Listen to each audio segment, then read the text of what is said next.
Hello नमस्कार, आप सभी का स्वागत है हमारा प्यारा सा यूट्यूब चैनल हिंदी वाला पे। आशा करते हो आप लोग मस्त होंगे, स्वस्थ होंगे, पढ़ाई बहुत अच्छी चल रही होगी। तो आप सभी का डिमांड पे है ना, इस आज की वीडियो में हम लोग रचना एवं रचनाकार के जितने भी महत्वपूर्ण एमसीक्यू हैं, प्रश्न हैं, वीवीआई क्वेश्चन है, उसको आज हम लोग करने वाले हैं, है ना। तो बस आप सभी लोग वीडियो को लाइक कर दीजिए, है ना। चैनल को सब्सक्राइब कर दीजिए। अगर पहली बार चैनल पे आए हैं, वीडियो को पहली बार देख रहे हैं, हमारे चैनल पे पहली बार आए हैं, तो प्लीज़ हिंदी वाला को सब्सक्राइब कर लीजिए। बगल में नोटिफिकेशन आइकन है, उसको भी दबा दीजिए, ताकि जब भी हम वीडियो लेकर आएँ तो आपके पास पहुंच जाए, आप जल्दी से देख पाएँ, है ना। और वीडियो को सभी जगह फैला दीजिए, अपने दोस्त भाई बंधु जितने भी पैरामेडिकल की तैयारी करने वाले, जितने भी हिंदी के है ना तैयारी करने वाले, उनको तक पहुंचा दीजिए, उनको बता दीजिए, है ना, कि रचना एवं रचनाकार के महत्वपूर्ण प्रश्न कराया जा रहा है। और जितने भी जो भी चैप्टर में आपको दिक्कत है, उस आप कमेंट में डाल दीजिए, सर ये चैप्टर में दिक्कत है, उस चैप्टर को हम महत्वपूर्ण, है ना, जितने भी वीवीआई प्रश्न है उसको हम करवा देंगे, है ना। तो चलिए हम लोग शुरुआत करते हैं। और पहला ही प्रश्न आपसे पूछा है, देखिएगा सभी लोग। और क्या करना है, इसको आप स्क्रीनशॉट लेकर आप इसको याद कर लीजिएगा, ठीक है ना। और जितने प्रश्न लाए गए हैं, एक एक प्रश्न महत्वपूर्ण है, ठीक है। बोलता है कि इनमें से ईसा उल्लाह खां की रचना कौन सी है ना। बोलता है कि इनमें से ईसा उल्लाह खां की रचना कौन सी है। तो आप याद रखिएगा कि ईसा उल्लाह खां की रचना है रानी केतही की कहानी, है ना। याद रखिएगा कि रानी केतही की कहानी आपका ईसा उल्लाह खान की रचना है, ठीक है। चलिए बस इतना ही रटना है, ज़्यादा दिमाग नहीं लगाना है, ठीक है ना। अगला बोलता है कि हिंदी साहित्य के प्रारंभिक काल के लिए आचार्य रामचंद्र शुक्ल द्वारा प्रदत्त नाम है, कौन है। तो वीरगाथाल काल, है ना, वीरगाथाल। ये आपका जो ऑप्शन नंबर डी आपका सही जवाब है, ठीक है ना। क्लियर। बोल क्या रहा है कि प्रारंभिक काल के लिए आचार्य रामचंद्र शुक्ल द्वारा प्रदत्त नाम है, तो ऑप्शन नंबर डी आपका सही जवाब हो जाएगा, ठीक है। चलिए अगला जो प्रश्न है, बोलता है कि इनमें से कौन छायावाद के कवि नहीं है ना। मोस्ट वीवीआई, इसको वीवीआई आप लगा लीजिएगा, लिख लीजिए, है ना। इस टाइप को आपको आगे बहुत महत्व क्वेश्चन मिलने वाला है। तो बोलता है कि इनमें से कौन छायावाद के कवि नहीं है। तो आप याद रखिएगा, है ना, कि छायावाद के कवि नहीं है तो मुक्त बोध, है ना। मुक्त बोध आपका छायावाद के कवि नहीं है, लेकिन निराला, है ना, सूर्यकांत त्रिपाठी निराला जी है, महादेवी वर्मा, है ना, सुमित्रा नंदन पंत, और एक और हैं जयशंकर प्रसाद, ये आपका छायावाद के कवि हैं। लेकिन बोल रहा है कि नहीं है, तो मुक्ति बोध। आपको याद रखना है कि छायावाद के कवि कौन है, तो सूर्यकांत त्रिपाठी निराला जी भी हैं, महादेवी वर्मा आपको नोट करना है ना, सुमित्रा नंदन पंत भी हैं, है ना, और जयशंकर प्रसाद भी हैं, ठीक है। चलिए ये सब आपके लिए लाया गया है। अगला बोलता है कि कबीरदास की साखी के किस छंद का प्रयोग किया गया है। तो आप याद रखिएगा कि दोहा का प्रयोग किया गया था, है ना, दोहा का प्रयोग किया गया। अगला प्रश्न, अगला जो क्वेश्चन है वो बोलता है कि 129 नंबर, प्रिय प्रवास किसकी रचना है। प्रिय प्रवास किसकी रचना है। तो आप याद रखिएगा अयोध्या सिंह उपाध्याय के रचना है प्रिय प्रवास, है ना। यानी ऑप्शन नंबर डी जो है एकदम राइट आंसर है, ठीक है। हाँ, तो इस सबको आपको याद करना है, लिख लीजिए कहीं पे, नहीं तो आप स्क्रीनशॉट ले लीजिए। आप सभी लोग जितने लोग जुड़े हुए हैं, है ना, देख रहे हैं वीडियो को, है ना, सभी लोग लिख लीजिए और याद कर लीजिए। और बहुत महत्वपूर्ण आपके लिए क्वेश्चन लाया गया है ना। ऐसा कभी क्वेश्चन आप देखे नहीं होंगे, पहली बार आप मिले होंगे अगर आप देख रहे हैं तो, है ना। बोलता है कि इनमें से कौन भक्ति काल के कवि हैं। बताइए, इस टाइप का तो मिलवे करेगा, भक्ति काल, है ना, छायावाद, आगे बहुत मिलेगा। इनमें से बोलता है कि इनमें से भक्ति काल का कवि नहीं है। भक्ति, अब इस बार बोल दिया भक्ति काल के कवि नहीं, है ना। तो रामचरित उपाध्याय जो हैं वो भक्ति काल के कवि नहीं है ना। क्या है, तो भक्ति काल के कवि नहीं हैं, ठीक है। तो किसके हैं? तो आप याद रखिएगा त्रिवेदी जी, है ना। तो कौन है? तो त्रिवेदी के हैं, है ना, त्रिवेदी, द्विवेदी, है ना, वेदिका, है ना, द्विवेदी काल के हैं। लेकिन जो सभी हैं, है ना, जितने हैं कुमदास, नंददास, हरिवंश, ये आपका सभी क्या है? तो आपका भक्ति काल के। ये आप दोनों साथ में याद रखिएगा। इसका राइट आंसर क्या हो जाएगा? ऑप्शन नंबर बी आपका सही जवाब। ठीक है, चलिए, तो आप साथ साथ दोनों याद रखिएगा। अगला बोलता है कि पृथ्वीराज रसो किसकी रचना है? पृथ्वीराज रासो किसकी रचना है ना। तो ऑप्शन नंबर आपका 133 का राइट आंसर क्या हो जाएगा? है ना, चंदन चवरदाई, है ना, चंदवरदाई, है ना। ऑप्शन नंबर बी जो है इसका राइट आंसर है ना। याद रखिएगा कि पृथ्वीराज रसो चंद्रवरदाई, है ना, इसकी राइट आंसर हो जाएगा। ठीक है, चलिए अगला प्रश्न और मोस्ट VVI प्रश्न पहले ही लगा दिए। पूरा कि इनमें से कौन सा भारत तेंदुआ युग का लेखक नहीं है? VVI लगा लीजिए, नहीं तो लिख लीजिए आप, है ना। बोल रहा है कि भारत तेंदुआ युग का लेखक नहीं है, तो श्याम सुंदर दास नहीं है ना। आप याद रखिएगा कि भारत तेंदुआ युग का लेखक नहीं है। कौन? श्याम सुंदर दास। लेकिन लाला श्रीनिवास दास भी है, बाल कृष्ण भट्ट भी है ना, और मिश्रा जी भी हैं। ठीक है ना, क्लियर है। तो ये आपका त्रिवेदी युग जो हम लिखवाए ना, ये आपका जो श्याम सुंदर है वो आपका इसकी है ना, त्रिवेदी काल के हैं, है ना। याद रखिएगा, लिख लीजिए। ठीक है ना, काहे कि इस टाइप का प्रश्न मिलेगा ही मिलेगा। बोलता है कि साकेत किसकी रचना है? बताइए, साकेत किसकी रचना है ना। साकेत किसकी रचना है? तो आप याद रखिएगा जो साकेत है ना, वो आपका मैथिली शरण गुप्त का है ना। साकेत किसकी है? तो आप याद रखिएगा कि मैथिली शरण गुप्त जी का ये आपका राइट आंसर होगा। ठीक है, चलिए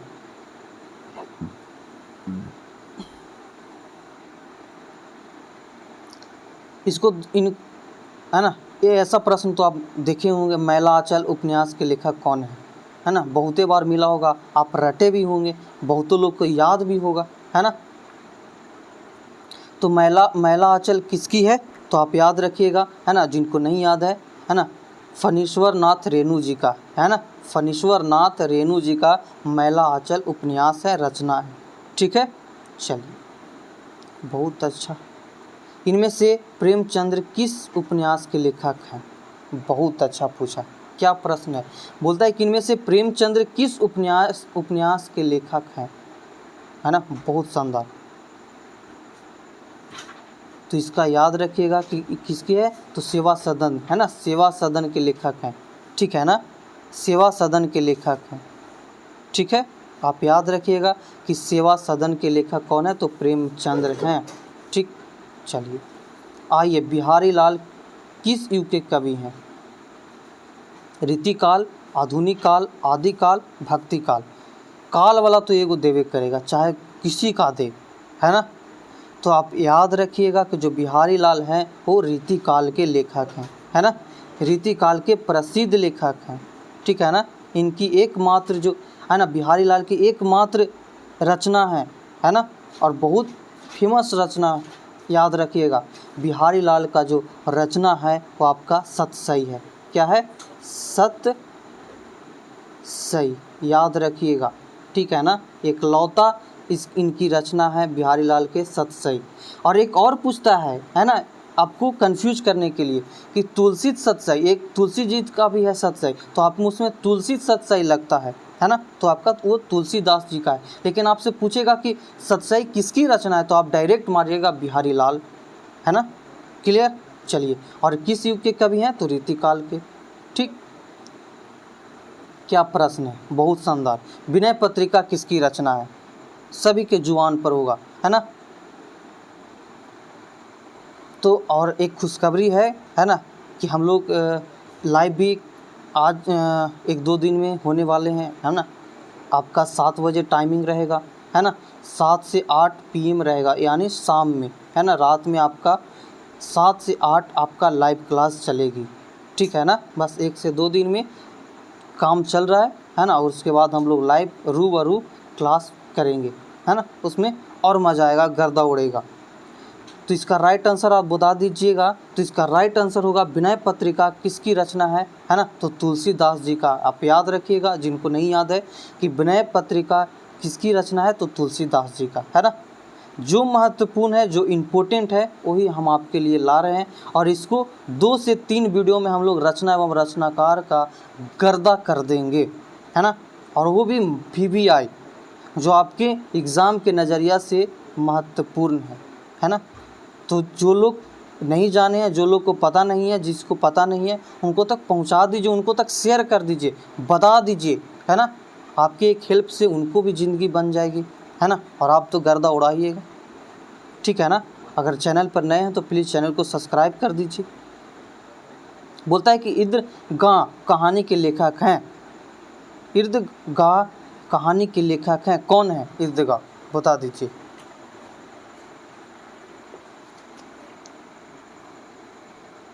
है ना। तो ईदगाह है प्रेमचंद्र। आप याद रखिएगा कि ईदगाह के लेखक कौन है, तो प्रेमचंद्र। कौन है, प्रेमचंद्र जी है, ठीक, क्लियर। चलिए अगले प्रश्न की ओर हम लोग बढ़ते हैं।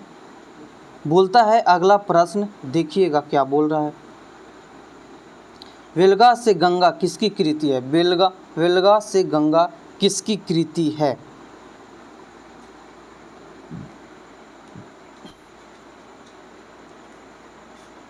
तो इसका जो राइट आंसर होगा, यानी राइट ऑप्शन होगा, है ना, वो आपका क्या हो जाएगा, ऑप्शन नंबर, है ना।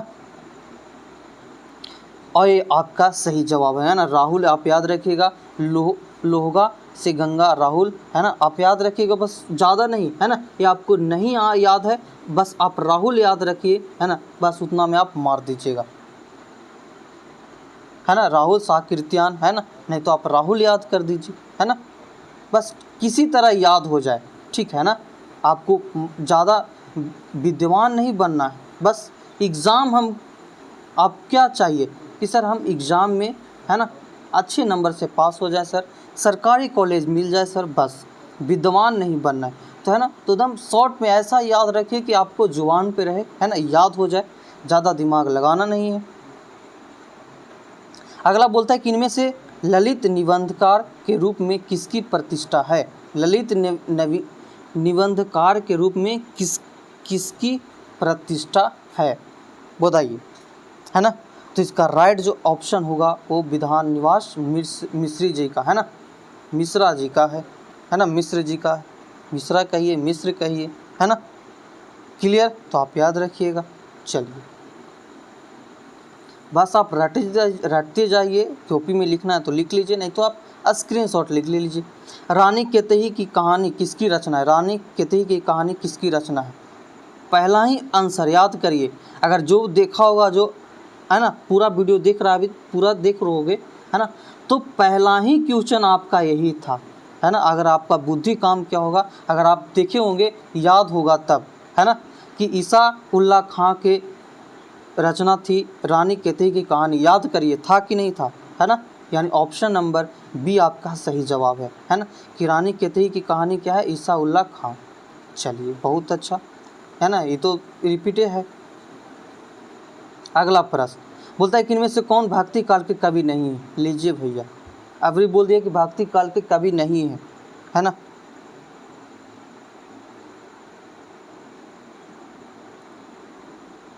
तो भक्ति काल के कवि कौन नहीं है, तो दीनदयाल गिरी आपका भक्ति काल के कवि नहीं है। आप लिखिए, नोट करिए कि दीनदयाल गिरी आप भक्ति काल के कवि नहीं है, लेकिन कबीरदास, नंदनदास, सूरदास, ये सब आपका भक्ति काल के हैं। ये नहीं पूछ के आपसे पूछ देगा कि बताइए सूरदास किस काल के कवि हैं, कबीरदास किस काल के कवि हैं, ऐसे पूछ सकता है ना। तो आप ये भी आपको नोट डाउन करना है कि कबीरदास, नंददास, सूरदास ये भक्ति काल के, है ना, रचनाकार हैं, रचयिता हैं, ठीक है। चलिए, समझ में आया?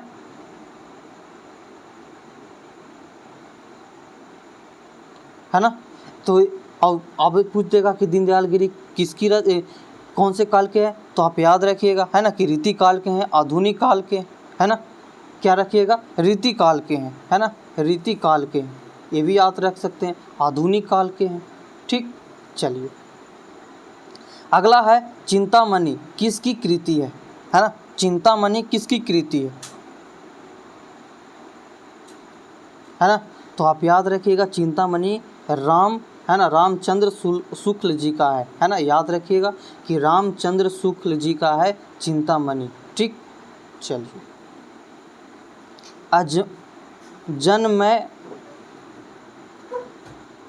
जन्मेजय का नाट्य किसकी रचना है ना, जन्मेजय का नाट्य किसकी रचना है, बताइए। बहुत शानदार, बहुत अच्छा। आप देख रहे होंगे, है ना, कि आपके लिए बहुत महत्वपूर्ण, आप ऐसा प्रश्न कभी देखे भी नहीं होंगे, एक दो वो मिला होगा, है ना, एक दो वो मिला होगा, लेकिन है ना, आप याद रखिएगा इसका क्या राइट आंसर हो जाएगा, जयशंकर प्रसाद, है ना। जन्मेजय का नाट्य किसके है रचना, तो जयशंकर प्रसाद जी का है। ठीक है ना, चलिए बहुत अच्छी। मोस्ट वीवीआई लगा लीजिएगा। हिंदी का बोल रहा है कि हिंदी का सर्वप्रथम प्रकाशित, है ना, छपने वाला पत्र माना जाता है कौन, सबसे पहले प्रकाशित हुआ था, है ना, सबसे पहले कौन छपा था, पब्लिश हुआ था, है ना, जिसको इंग्लिश में आप पब्लिश बोलते हैं। हिंदी का सब प्रथम प्रकाशित यानी पब्लिश पत्र माना जाता है, किसने माना जाता है, तो 143 का आपका, है ना, क्या हो जाएगा, उत्कंठ मारती, यानी ऑप्शन नंबर ए आपका सही जवाब है। और आप डेट याद रखिएगा कब हुआ था, तो 30 मई को, है ना, 30 मई, है ना, याद, डेट भी याद रखिए, डेट भी कभी कभी पूछ देता है कि 30 मई 1826 को, है ना, कब हुआ था, तो 30 मई 1826 को। ठीक, चलिए अगला पोल देखते हैं, इनमें से कौन उष्ट छाप की कवि नहीं है, उष्ट छाप के कवि नहीं है ना, उष्ट छाप के कवि नहीं है, तो कौन नहीं है वो आपको बताना है।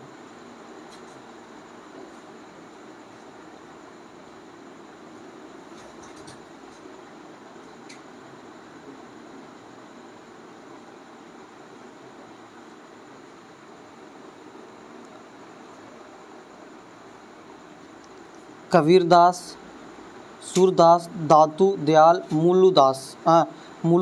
मुलुकदास, है ना, तो इसका जो राइट आंसर हो जाएगा वो आपका, है ना, क्या हो जाएगा, बता दीजिए जल्दी से, है ना,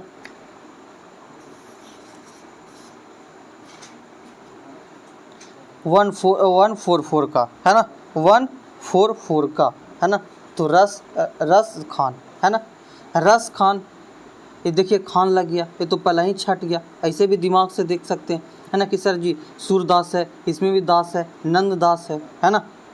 चलिए, तो आप याद रखिएगा कि इनमें से कौन अष्ट छाप का कवि नहीं है, तो रस खान। ठीक, लेकिन ये आप सब, हाँ, और जितने हैं सूरदास, है ना, नंददास, ये सब आपका क्या है, ये आपका अष्ट छाप के कवि हैं। चलिए अगला प्रश्न कि बीजक के रचनाकार कौन है, बताइए, बीजक के रचनाकार कौन है।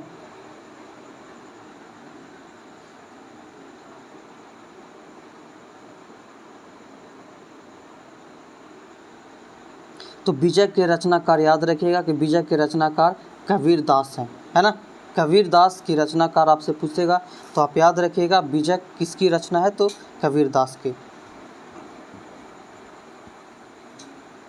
देखिए रिपीटेड क्वेश्चन, है ना, इसको तो याद ही रखिए, जुबान पे इसको रखिएगा, है ना, इसको जुबान पे रखिएगा, काहे कि बहुत ही बार रिपीट किया है और बहुत महत्वपूर्ण है कि विनय पत्रिका किसकी रचना है, तो आप डायरेक्ट याद रखिएगा, है ना, एकदम रट जाइए कि विनय पत्रिका तुलसीदास जी का है, विनय पत्रिका तुलसीदास जी का रचनाकार है ना, इसको तो हम रट ही जाइए। अगला बोलता है कि रामचरितिका रचनाकार है, किसकी रचनाकार है? रामचंद्रिका, है ना, 147, है ना। तो रामचंद्रिका केशव दास जी का है ना। किसका है? तो केशव दास जी का। ये आपका रीतिकाल के रचयिता है ना, याद रखिएगा। केशव दास रीतिकाल के रचयिता हैं। इनकी रचना कौन है? रामचंद्रिका, है ना। चलिए आगे हम लोग बढ़ते हैं। बहुत महत्वपूर्ण, लगा लीजिएगा, लिख लीजिएगा VBI। हिंदी साहित्य का स्वर्ग युग किसे कहा जाता है ना। बोल रहा है कि हिंदी साहित्य का स्वर्ग युग किसे कहा जाता है ना। तो आप याद रखिएगा कि हिंदी साहित्य का स्वर्ग युग भक्ति काल को कहा जाता है। ठीक, भक्ति काल को स्वर्ग युग कहा जाता है, क्योंकि इस काल में हिंदी का सर्वोच्च साहित्य लिखा गया। ठीक है ना। चलिए यही याद रखना है आपको, है तो याद ही होगा कि पद्मावत की रचयिता कौन है, बता दीजिए, है ना। तो पद्मावत के रचयिता हैं, आप याद रखिएगा, जायसी जी, यानी मलिक मोहम्मद जायसी। आप डायरेक्ट जायसी याद रख सकते हैं, है ना। इतना आपको याद रखना नहीं है, बस आपको याद रखना है कि पद्मावत के रचयिता कौन है, तो जायसी जी हैं। ठीक, बस। अगला प्रश्न है कि पृथ्वीराज रसो किसकी रचना है ना।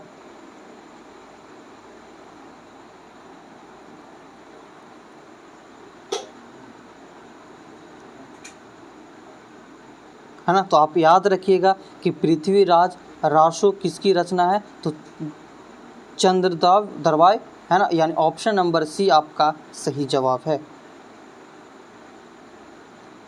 चंद्रवदाई, है ना। बस आप याद रखिए, ज़्यादा टेंशन नहीं लेना है, बस आपको क्या करना है, रट जाना है ना, कि किसकी रचना है, क्या है। ठीक, आशा करते होंगे आपको, है ना, क्लास अच्छी लगी होगी, है ना, वीडियो पसंद आया होगा। अगर पसंद आया तो वीडियो को लाइक कर दीजिएगा, चैनल को सब्सक्राइब कर लीजिएगा, है ना, और बगल में नोटिफिकेशन आइकॉन होगा उसको ऑल पे कर लीजिएगा। ठीक है ना, ताकि जब भी हम वीडियो डालें तो आपके पास नोटिफिकेशन चला जाए, है ना, और जल्दी से आप देख लें। अगर अच्छा लगा तो वीडियो को शेयर कर दीजिए, उन तक पहुंचा दीजिए जिनको ज़रूरत है ना। हमें और सपोर्ट करिए, अपना प्यार दीजिए। अगर चाहते हैं कि सर इसी तरह का और भी क्वेश्चन लाइए महत्वपूर्ण इन VBI, है ना, तो अपना कमेंट फीडबैक दीजिएगा कि आपको क्लास कैसा लगा, है ना, और बताइएगा कि आगे आपका कंटिन्यूअस चाहिए रचना एवं रचनाकार का, तो उस पर हम लोग फिर वीडियो, है ना, फिर वीडियो में मिलेंगे। ठीक है ना। तो चलिए आज की वीडियो यहीं तक। आशा करते हो आपको समझ में आया होगा। अगर वीडियो अच्छी लगे तो एक लाइक कर दीजिएगा, चैनल को सब्सक्राइब कर दीजिएगा। मिलते हैं अगले वीडियो में, तब तक के लिए खूब खुश रहिए, खूब पढ़िए, है ना, अपने लक्ष्य की ओर आगे बढ़ते रहिए। मिलते हैं अगले वीडियो में, तब तक के लिए जय हिंद।